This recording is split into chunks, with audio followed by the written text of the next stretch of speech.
Olá, jovem! Eu sou o Gabs Ferreira e esse é o Carreira Sem Fronteiras. Tudo pronto para a aventura de hoje? Quem é que não gosta de dar uma dormidinha depois do almoço, não é mesmo? Bom, eu não. Eu fico muito sonolento, só durmo depois do almoço. E eu fico mal-humorado quando eu acordo. Mas, os vietnamitas aparentemente gostam muito disso. Tanto que deixaram o nosso convidado de hoje até um pouco desconcertado quando ele começou a viver nesse país e teve que lidar com as sonecas de seus companheiros de trabalho depois do almoço. Mas tem algumas outras coisas muito legais também sobre o Vietnã que eu não fazia a menor ideia e eu não vou dar spoiler pra você.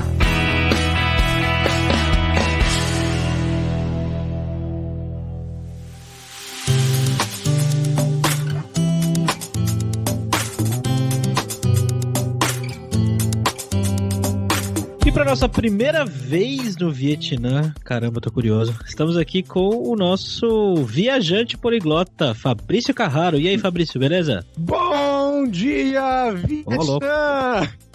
Vou estourar o ouvido de todo mundo agora. E aí, Alexandre, tudo bem, cara? Beleza? Bora lá pra esse papo, então.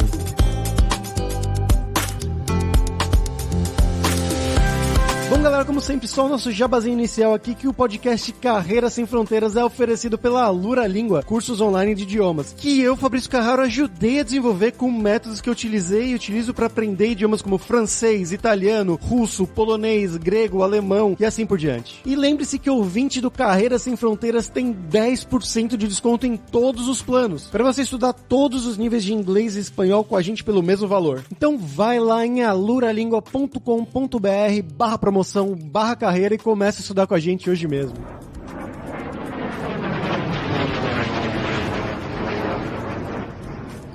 Bom, então, Alexandre, como sempre a gente faz com os convidados aqui, eu queria perguntar um pouco sobre a sua vida, né, o seu background. Então, de onde que você é do Brasil, o que que você estudou, o que que você fez? Conta um pouquinho do seu passo a passo até você chegar aí no Vietnã. Eu sou de Campinas, interior de São Paulo, mas eu nasci apenas lá e já me mudei logo cedo que eu digo, um mês de vida. Já fui pro Nordeste, fiquei 12 anos no Nordeste e retornei depois para São Paulo, já com 12 para 13 anos, né? Então, meu pai viajava muito e eu acabei rodando aí o Brasil inteiro, praticamente todos os estados ali do Nordeste eu cheguei a morar ou estive um tempo, e, enfim, essa foi minha infância, né, mudando sempre até que aos 12 para 13, voltei para São Paulo, onde eu finalizei o ensino fundamental, ensino médio. Na verdade, no ensino médio eu fiz mecatrônica, né? Então, ali na cidade americana, próxima a Campinas, eu estudei mecatrônica. Foi a primeira turma de mecatrônica do Dom Bosco lá, em 97. Então, o background acadêmico, cara, comecei aí, né? Eu fiz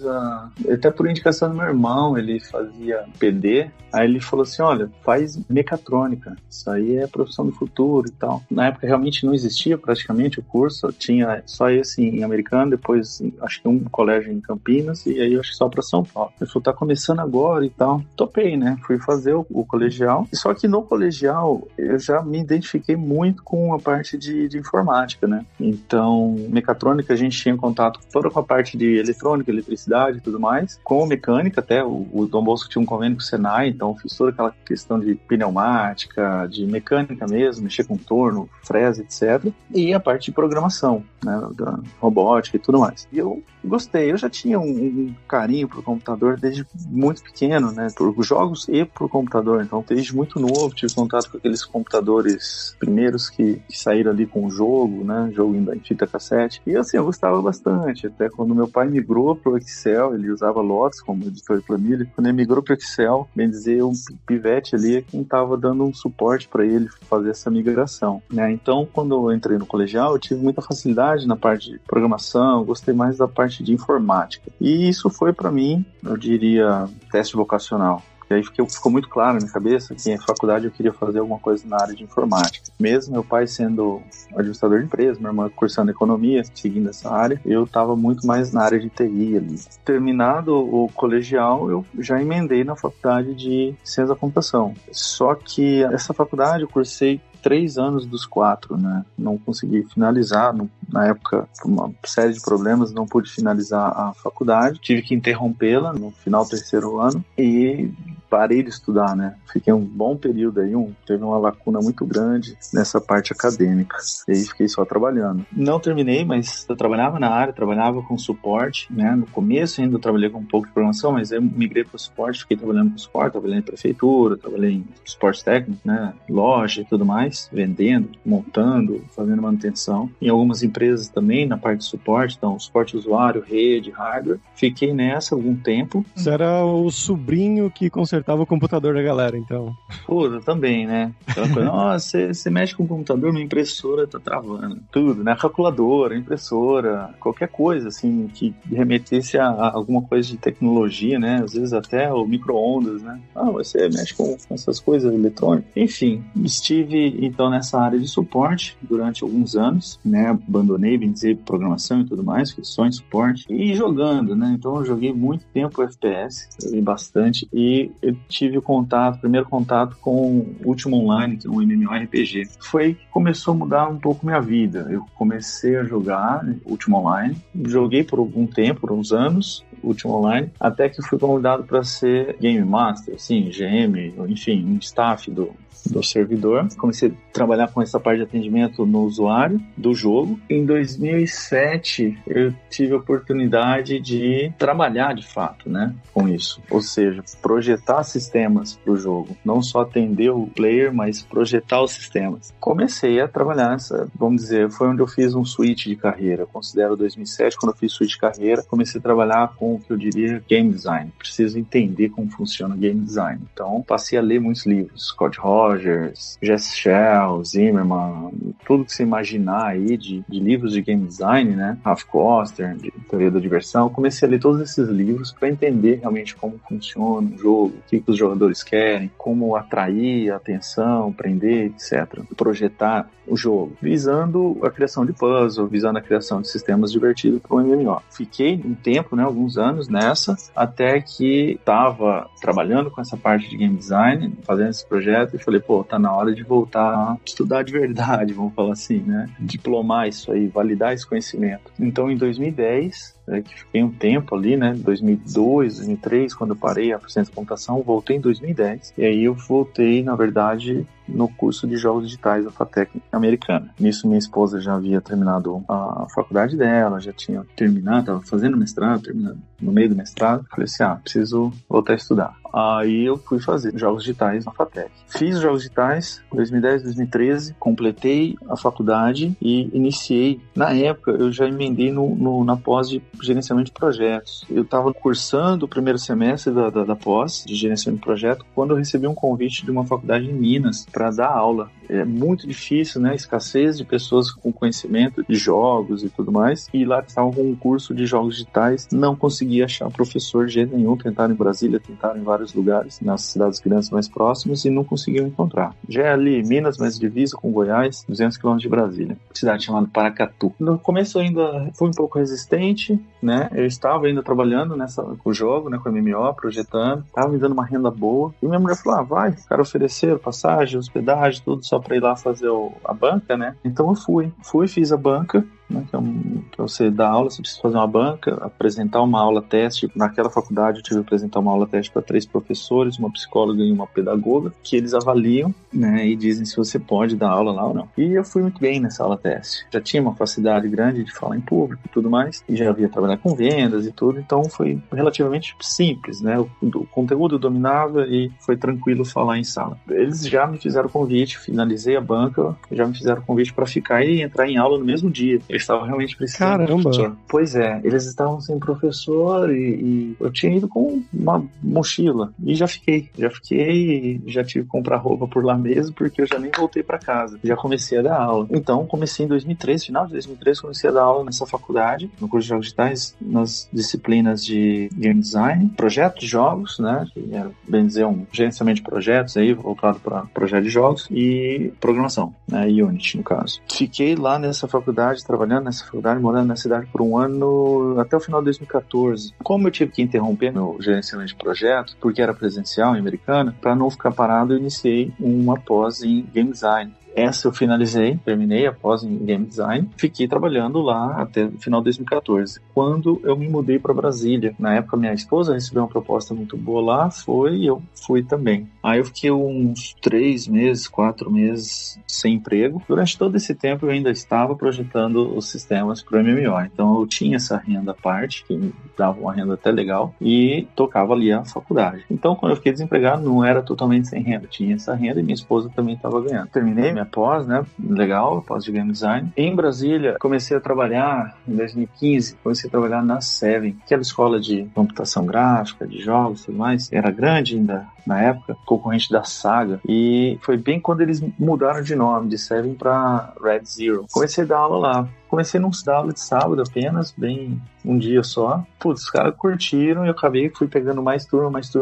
Chegou um momento em que eu era o cara que tinha mais aula. Tinha aula todos os dias, de segunda a sábado, alguns dias de manhã, tarde e noite. Tava loucura dando aula nessa escola. No final de 2015, eu saí, pedi a conta lá, comecei a pós-gerenciamento de projeto, já havia começado no mês de 2015. Saí da instituição, em fevereiro de 2016, eu recebi o convite para dar aula na faculdade em Brasília, no IESB, curso de jogos digitais. Lá eu dei aula por 2 anos e meio, aula de programação avançada, em Unity, programação multiplayer. Teve 1 ou 2 semestres, 2 ou 3 semestres eu dei aula também de roteiro e narrativa para jogos. Também era o responsável pelo projeto final. Então, os 2 últimos semestres, os alunos tinham que montar um jogo, duração de 1 ano. Então, fazia todo aquele projeto para que eles desenvolvessem um jogo de ponta a ponta nesse período de 1 ano, que era o projeto final deles. Em paralelo, programando, desenvolvendo o jogo para empresas de interior de São Paulo, empresa de Santa Catarina, que eu dava aula de manhã e tarde e noite ficava desenvolvendo. Nesse período de desenvolver para outras empresas, né, finalizei o curso, o gerenciamento de projeto, e nesse período de desenvolver para as empresas, eu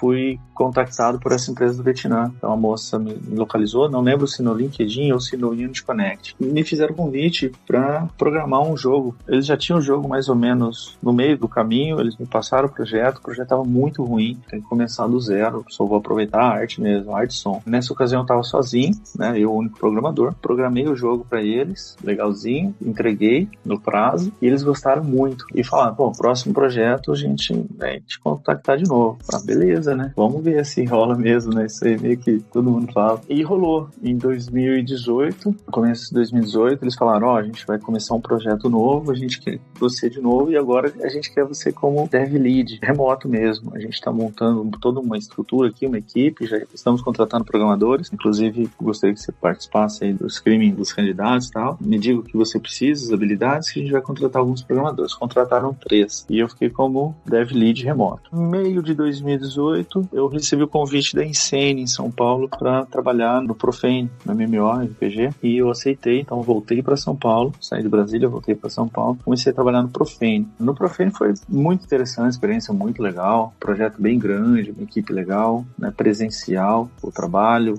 então conheci profissionais excelentes. Um projeto também bem interessante, eu já conheci o projeto, por ele ser baseado em Ultima Online e tudo mais, eu já conheci o projeto, e foi bem legal quando eu recebi esse convite, comecei a trabalhar nesse projeto, e trabalhando em paralelo como dev lead aqui dessa empresa do Vietnã. Outubro, novembro de 2018, o CEO da empresa aqui me fez o convite para vir. Ele queria que eu viesse no mês ali, no dia. Eu pedi até o final do ano para finalizar as coisas na Insane, terminei tudo na Insane que eu tinha que fazer lá, saí da Insane então em dezembro, e em janeiro eu vim pro Vietnã.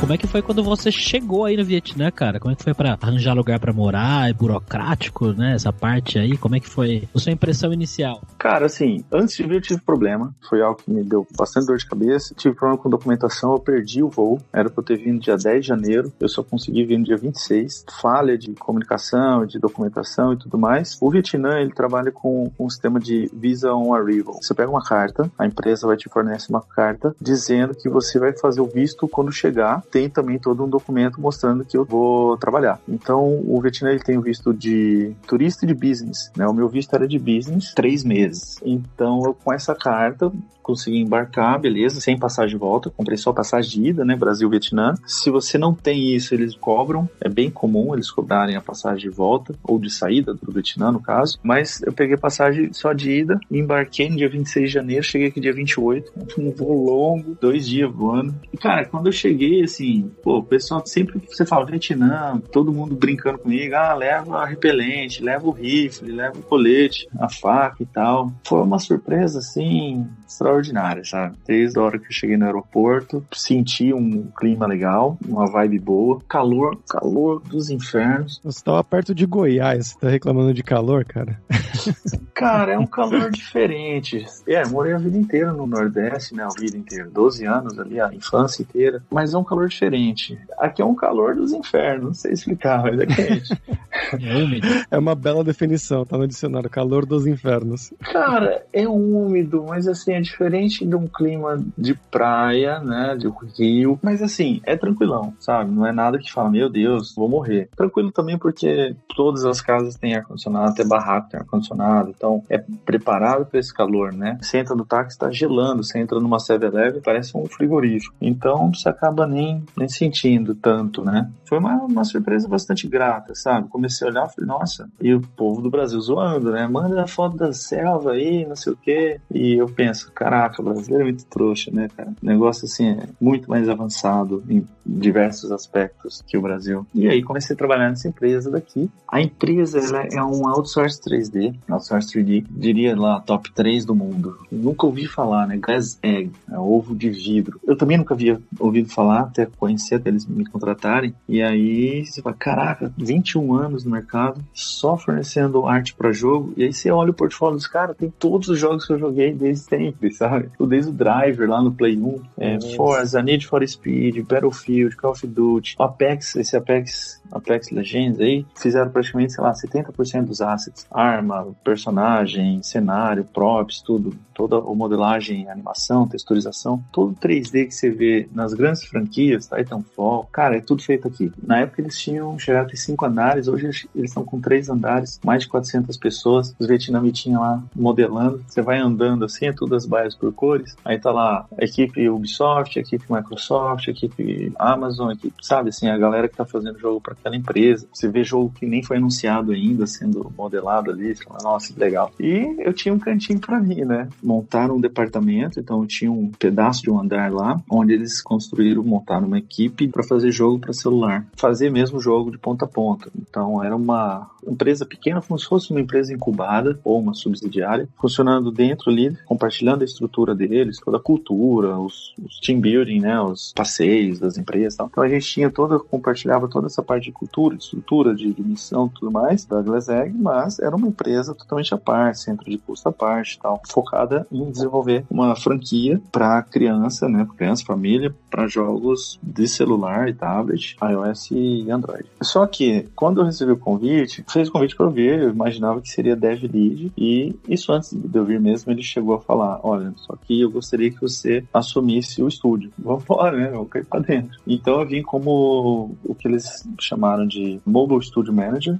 linkado à Glass Egg, então era o manager do estúdio de mobile, ou Head of Studio, o que quer que seja. E as atribuições eram bem próximas, tinha coisas de um head, tudo de um producer e um pouco de product manager. Quando eu tive que cortar, vamos falar assim, a pessoa, o gerente de projeto, né, ou pessoa responsável pela parte de gerenciamento de projeto, e eu assumi isso aí. Então fazia o head, né, fazia as coisas de producer, de project manager e de product manager. Tem diferença, né? Enfim, fazia tudo isso aí e ainda, você tem bagagem, experiência com game design, né? Tem como você participar das reuniões de game design. Participava de algumas reuniões de game design também. Além da parte producer ou da parte product manager, a parte de aprovação dos documentos de design, eu cheguei a participar de muitas reuniões para elaboração do documento de design. Reunião de design mesmo. E também falaram, quando eu pensei, né? Preciso de um dev lead, mas você é o dev lead. Meu Deus, Severino total. Beleza. Então eu tinha que fazer o code review, eu tinha que fazer toda essa parte de dev lead, mas codar mesmo tava codando praticamente nada, né? Já tava mais orientação e code review. Fizemos 3 jogos, né? Além daquele outro que eu havia feito sozinho, fizemos 3 jogos dessa franquia e a empresa fechou.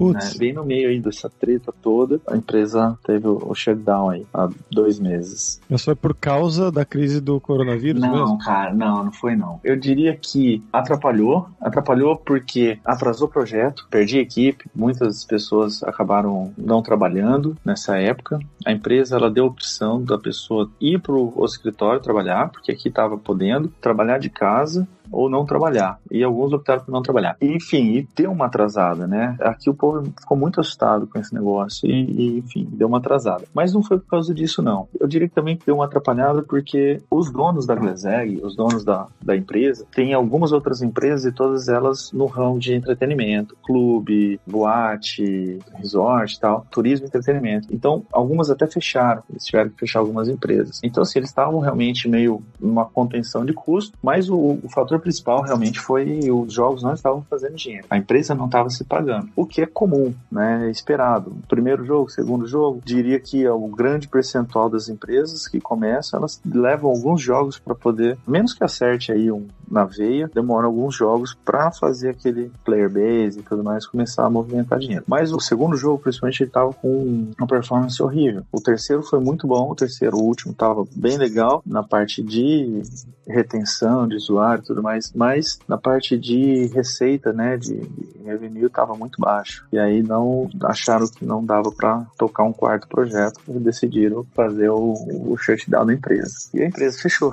E aí você ficou sem emprego no meio do Vietnã. Qual que é a cidade que você tá, aliás? Eu tô em Saigon. Saigon. Né? Tô famosa. Tô meio Saigon dos filmes de guerra. E, cara, eu vim sozinho, né? Sozinho? Eu vim sozinho. A gente sempre faz assim, um recebe a proposta, vai na frente e o outro vai depois de alguns meses. Então eu vim em janeiro e ela veio em 30 de setembro. Então a gente foi 8 meses distantes. Foi loucura, né? Vietnã é um lugar muito louco. Vietnã é um lugar, assim, vida noturna que Saigon, principalmente, é uma das mais loucas, vamos falar assim, do mundo aí.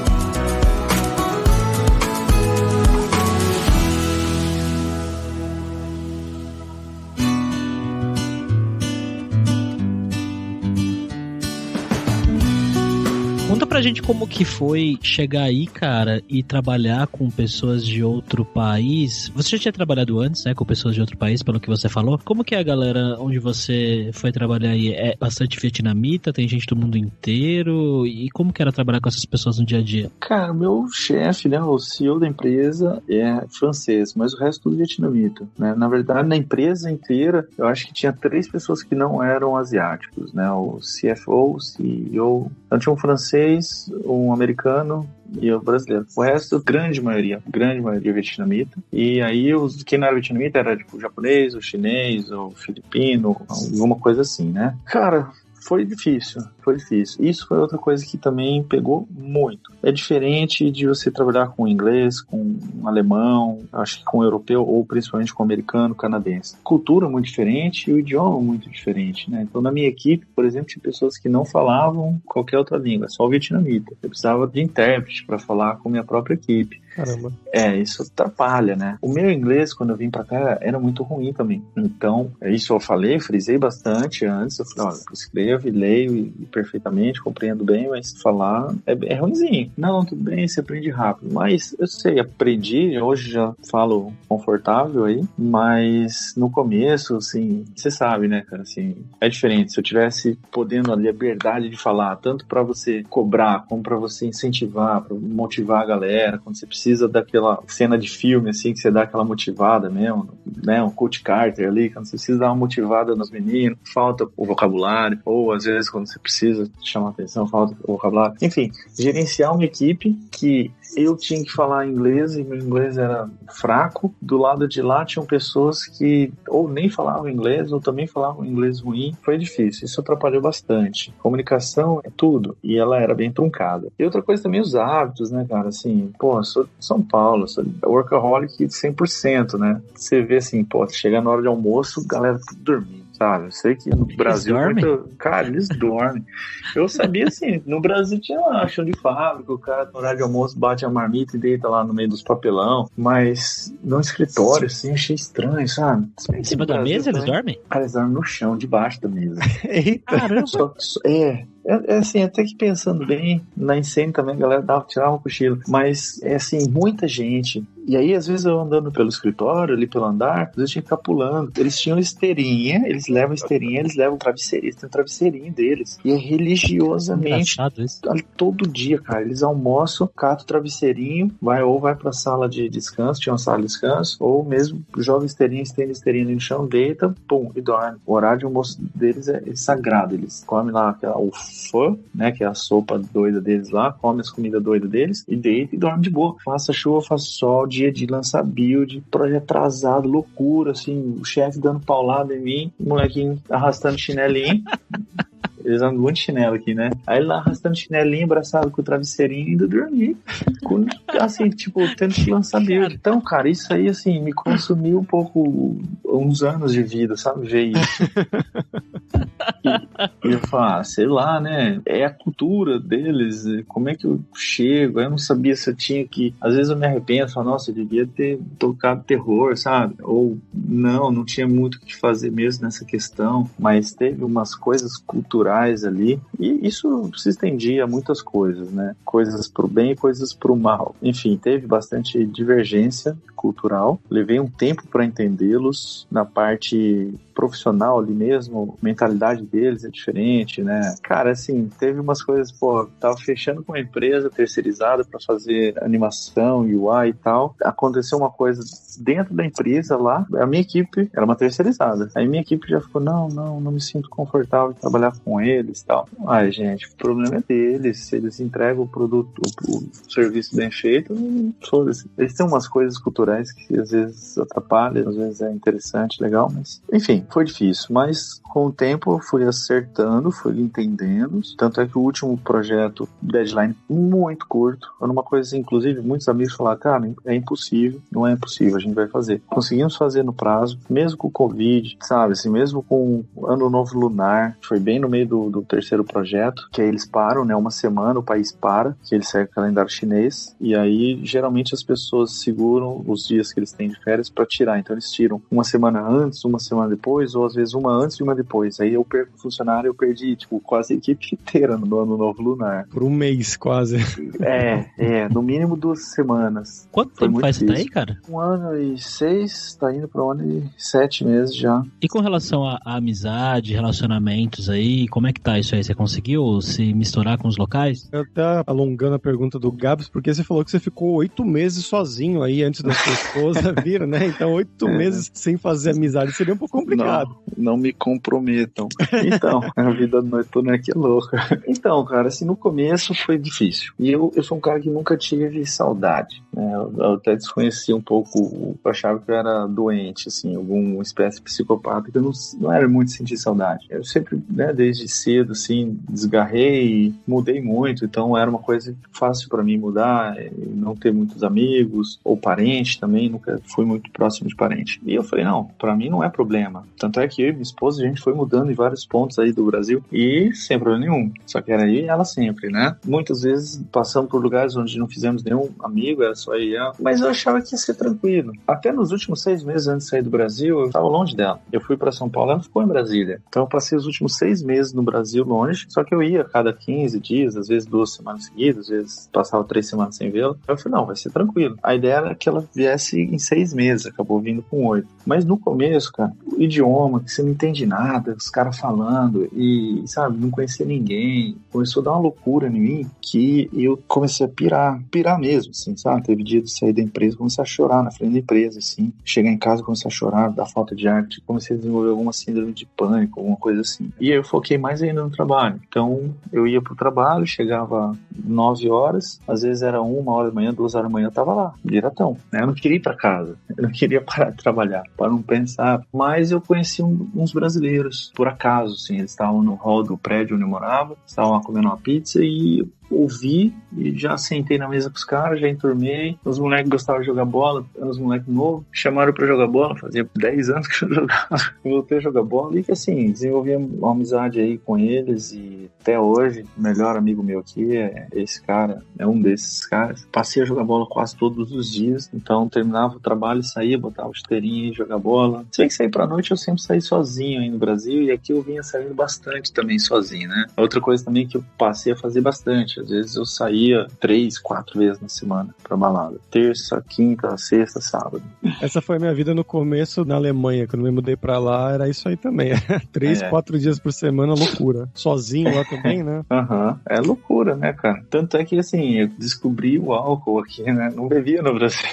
Nunca bebia no Brasil. Comecei a beber aqui. Американская фирма Transceptor Technology приступила к производству компьютеров «Персональный спутник». Vamos agora para o nosso momento viajante poliglota com o Fabrício Carraro, que ainda não foi pro Vietnã. Mas eu já dei até um spoiler do que será a dica cultural de hoje, Gabs, que é lá no começo, né, o filme Bom Dia Vietnã. É a primeira vez que a gente tá indo pro Vietnã, né, então vamos ficar com os clássicos primeiro. Depois, se a gente for mais vezes, aí a gente pode falar de outras coisas um pouco mais intrínsecas da cultura. E eu vou pedir ajuda também do Alexandre aqui. Mas esse filme, um filmaço, na verdade, né, do Robin Williams, que saudade, hashtag saudade aí do Robin Williams, que é um filme que conta a história de um soldado, né, durante a guerra do Vietnã, dos Estados Unidos, mandava os soldados pra lá, e um desses soldados era interpretado pelo Robin Williams, que ele ficava lá, ele foi mandado pra ser o DJ da Rádio Saigon, e ele fazia lá, todos os DJs anteriores, eles eram chatos, não fazia muita coisa, só aquela coisa básica, aquela leitura calma, tediosa, e ele começou a fazer uma coisa mais dinâmica, pra mudar as transmissões do rádio lá, pra aumentar a moral dos soldados que estavam lá lutando uma guerra, enfim, se tem razão, se não tem, não importa, mas a história do filme é essa, e aí ele começou a tocar música de rock, começou a fazer piada, começou a fazer narrações de rádio um pouco mais, bem mais dinâmicas, na verdade, e aí isso começa a causar problemas pra ele, que os superiores, os generais, majores, sei lá, o nível hierárquico dos caras superiores, ficavam putos com isso, né, porque era pra vir um cara pra seguir o padrãozinho ali, retinho, soldado, certinho, e o Robin Williams tava fazendo uma loucura, mudando tudo lá. É um filme de comédia com drama, vale muito a pena assistir, recomendo bastante. Bom Dia Vietnã. Você assistiu, Gabs? Assisti, cara, faz muito tempo, mas foi bom você lembrar, porque é um dos filmes que eu quero assistir com a minha filha. Bem lembrado, vou ver nos próximos dias. É, legal. E eu tava lendo aqui que as cenas de narrações, de coisas de rádio, assim mesmo, do Robin Williams são todas improvisadas. Ele ia lá tirando coisa da cabeça, não era script nem nada. Ele ia improvisando e saindo. Era um gênio, né? Que a gente infelizmente perdeu aí pra doença da depressão. Mas eu queria perguntar agora pro Alexandre também, cara, quais que são as coisas culturais que você mais gostou aí da cidade, coisas que você recomendaria pra outros brasileiros que estivessem indo pra aí? Cara, assim, o povo fala muito da culinária daqui.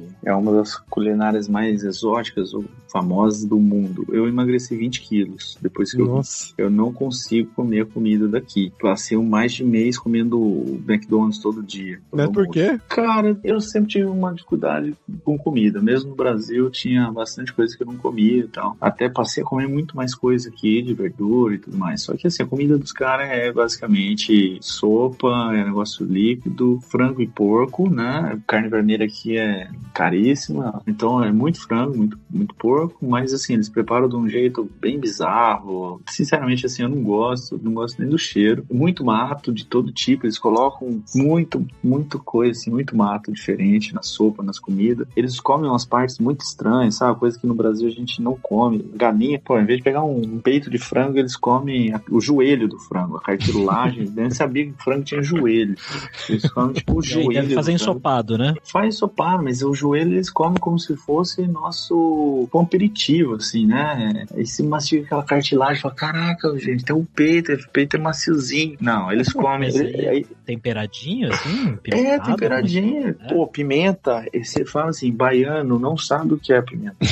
Baiano, o quente do baiano aqui é doce. Eles põem pimenta, assim, doidado. Tudo aqui tem pimenta, o que era pra ser salgado é doce, e o que não é doce é muito apimentado. Ou às vezes é apimentado e doce junto. Tem gente que gosta, mas, cara, assim, eles não tiram nada. O frango vem, aí eles comem a cabeça, vem a cabeça do frango, a cabeça do peixe, vem a pata, vem tudo, sabe? Assim, coisas que no Brasil realmente a gente joga, carcaça, eles comem e eles gostam. Mas Mas, assim, coisas culturais. Não é exatamente cultural, mas as praias daqui são excelentes, né? São realmente maravilhosas. Tem umas praias que eu já conheço muita praia no Brasil, já viajei o Brasil praticamente de ponta a ponta e eu falo que é difícil encontrar uma praia tão bonita quanto, por exemplo, Phuket. Phuket é uma ilha aqui no Vietnã, do lado, já indo pra Tailândia ali, na reta do Camboja. Cara, assim, é impressionante. Impressionante. Pôr do sol, o mar, assim, é indescritível. Fui para algumas praias aqui, bem interessante. Agora, cultural, eu diria o Museu da Guerra, os remanescentes que falam, então tem bastante coisa sobre a guerra. É bem interessante, né? Armas, estilhaço das bombas de arma, fotos, tanque, helicóptero, tanto do lado americano como do lado Vietnã do Norte. Você entrar, olhar o helicóptero, os tanques, metralhadora antiaérea e tudo mais. Então, o museu é o Museu da Guerra, é algo que eu recomendaria para quem estivesse de passagem aqui em Saigon. Lá em Hanoi, no norte, tem o Ho Chi Minh lá, né? Ele tá embalsamado lá, só que não dá pra tirar foto. Você entra lá no mausoléu dele lá, tem ele embalsamadinho lá. Com certeza eu recomendo os túneis de Cu Chi. Você fica louco, você pira, você fala, meu Deus. Aqueles túneis, famosos túneis da guerra, é assim, nenhuma guerra retratou aquilo como de fato é. É impressionante. Fica uns, sei lá, 70 quilômetros daqui. Cu Chi, eles pegaram, fizeram um sistema de túneis que chegava até Ho Chi Minh, com 3 andares. Acho que chegou até um 4º nível, mas o oxigênio era muito baixo. Servia mais como transporte. O terceiro já era mais como transporte. Eles moravam no primeiro, tinha coisa no segundo também, o terceiro era mais pra ir e voltar de Ho Chi Minh e tudo mais. Aí com as bombas, né, o negócio foi diminuindo, porque eles bombardearam toda aquela área, a principal, né? Caiu um nível, eles migraram pro nível de baixo. Eles ficaram 20 anos, teve gente que morou, teve gente que nasceu, teve gente que morreu lá dentro do túnel. Cara, assim, é impressionante. E eles tinham cozinha,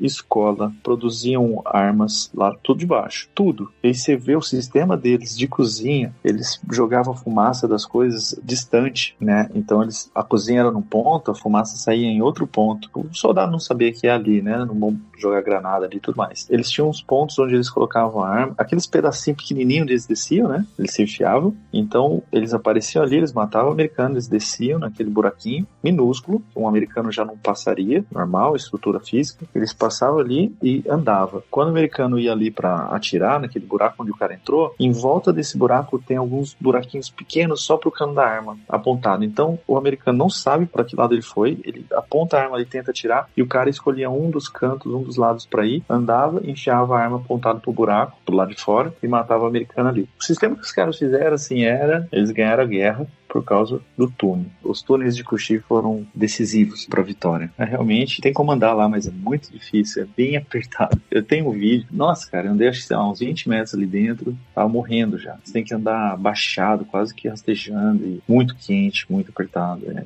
interessante. Bom, Alexandre, agora vamos falar sobre dinheiro, cara. Eu queria que você contasse pra gente como que é a relação do custo de vida aí, você que viveu bastante tempo em São Paulo, e a indústria de games, pelo menos para desenvolvedores, tem gente que às vezes fala que não paga tão bem, que não é tão legal. Como é que é aí viver e ganhar isso? Você ganha em dólar? Como é que funciona isso, aliás? Na verdade, ganha em dong, né? Dong vietnamita. A maioria dos SPAT, né, eles vêm acertado em dólar, né? Tem muita empresa francesa aqui, né? Aliás, escolas, empresas e franceses, muito em função até a guerra era colônia francesa. Então, assim, tem muita empresa francesa e empresas do mundo inteiro que, geralmente, a pessoa, quando vem, ela vem acertada no valor em dólar. Essa empresa, ela era daqui, né? Essa empresa que me contratou, e mesmo assim, negociei em dólar e vim para receber em dólar. Na hora de receber, eu até falava, não, quero X em dólar, X em dong, e eles me davam assim, mas o correto é ir no mercado, no dia a dia ali, só se movimenta dong. Você não paga nada com dólar na rua, mas eu vim para receber em dong. O salário aqui é muito baixo. O salário mínimo, a média do salário do povo aqui é $300. Horrível. O salário mínimo eu acho que é $100 e poucos. A mão de obra é muito barata, né, do vietnamita. Você encontra um programador muito bom aqui por $500, $600. Programador muito bom. Só que os gringos, né, o pessoal que vem de fora geralmente vem com um salário bom. Salário bom também que eu falo assim, cara, $2.500, $3.000, às vezes $4.000, dependendo da indústria aí, chega a uns $5.000. Tô meio que chutando, mas é o que eu já vi por aí. Com $3.000 você vive muito bem aqui, né? Muito bem. Aluguel é muito caro. Aluguel é realmente assim, é onde sangra. Comida, aí depende. Se você se dá bem com a comida vietnamita, você almoça com $1, vai. $1 você consegue almoçar. Às vezes, $2 você consegue almoçar. Mas se você quiser comer bem, se você for comer um filé mignon, aí você vai deixar uns R$200 no almoço fácil. Caramba, de $1 para R$200. Assim, normal, né? Churrascaria aqui, eu cheguei, nossa, tem churrascaria brasileira, fui 220 conto, sozinho. É básico, assim, você vai gastar $1 milhão de dong fácil. Um almoço normal, vietnamita gasta aí uns 30, 40 mil dong. Um almoço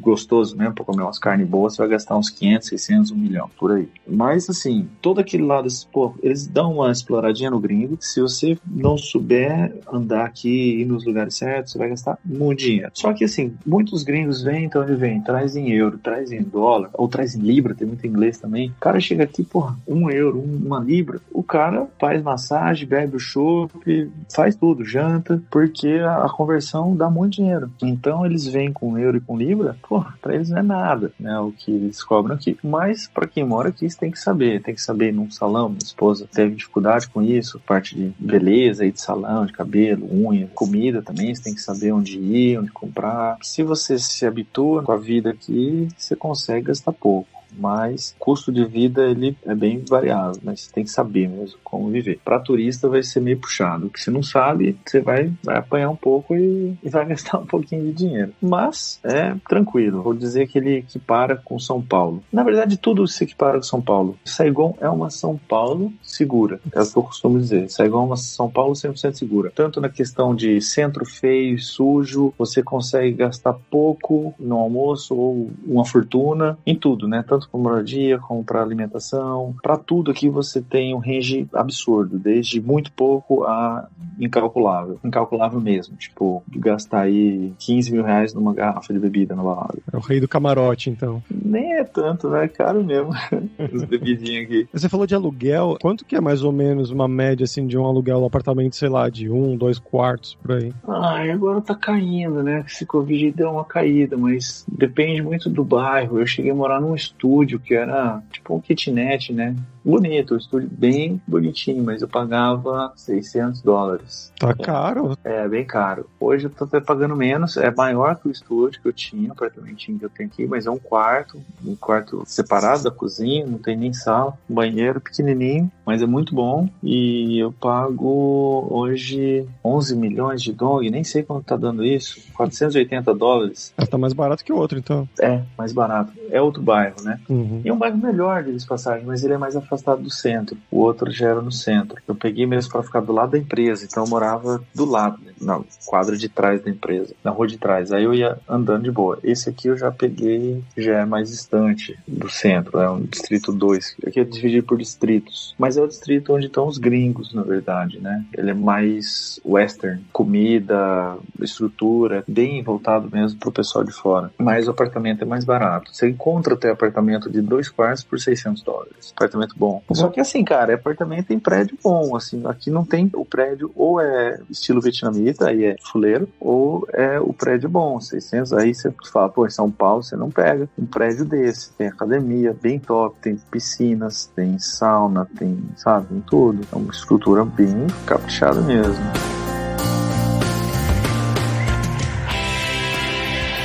Beleza, então obrigado, Alexandre, pelo seu tempo. Quer divulgar alguma coisa? Queria só falar, né? Agora eu tô trabalhando para uma empresa do Brasil.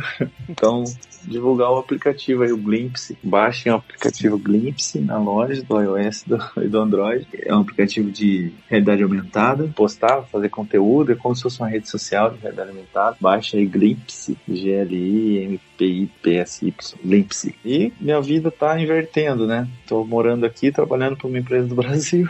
Mas é isso aí. Agradecer o convite, bem legal. E precisando, tô aqui, qualquer coisa se eu chamar.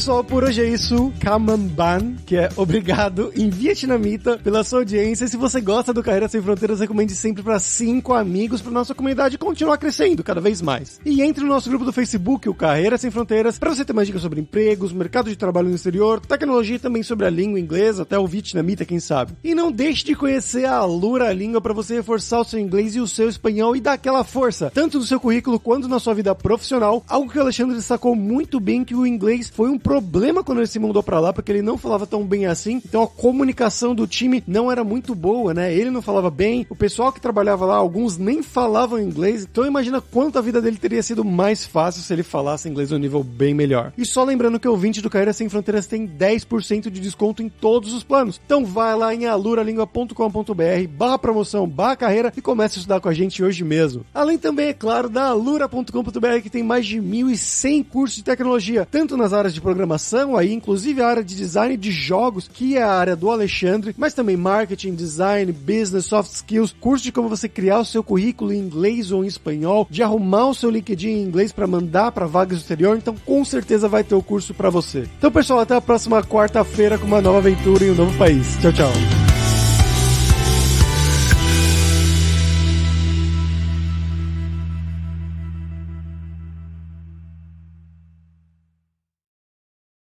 Este podcast foi editado por Radiofobia, podcast e multimídia.